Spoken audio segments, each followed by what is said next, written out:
James, give us your thoughts. I was confused to hear that the US press reporting that the Taliban, because the US press can't work out whether the Taliban are the good guys or bad guys, they seem to think that they're going to be a woke new 2.0 Taliban. But apparently they were chanting death to America in a friendly fashion.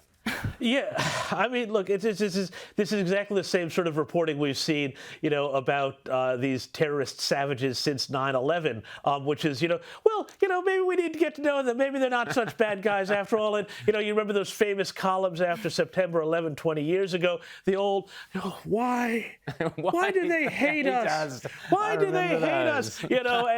As the rocks went flying at the correspondent's head. But this was, I think it was CNN. And, these days you don't know whether it's the Babylon Bee or CNN anymore. But they said, look, they were chanting death to America, but it was in a really friendly manner. Now, I mean, this is the thing, though. Like, we can laugh about all of these things and, them not being able to work the gym equipment. And frankly, I can't work gym equipment either. So, no, whatever. But, I know, right? On. Look at me. I mean, come on, guys.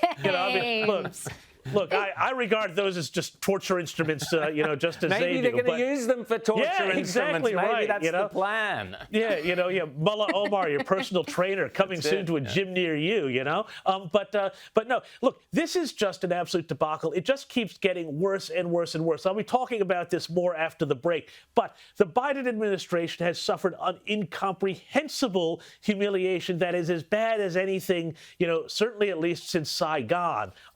They have basically handed the country back to these savages, knowing that this was going to happen. All the intelligence reports said, if you pull out, this is what's going to happen. They did it in entirely the wrong order.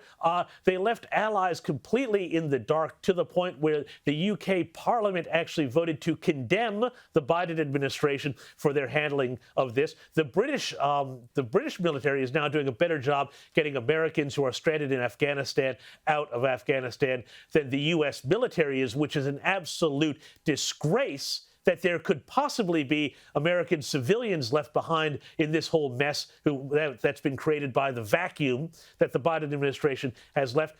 Women who have spoken up against the Taliban are being tortured already. They're going house to house. Journalists, anybody who worked with the old regime is bound for the hangman's noose or worse.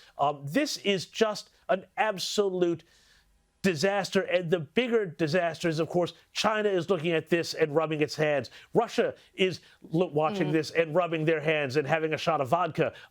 They are looking at this and saying, you can't, American allies, you can't trust Russia, can't trust America. The China Daily, or the Global Times of China, the day after Afghanistan fell, had 3 articles on their homepage saying, well, look at this, Taiwan. How much do you trust your American allies now? Yeah, exactly. The signal is clear. I think within a year, China makes a play for Taiwan. And I think it's pretty predictable what's going to happen. The U.S. is going to say, well, enjoy it.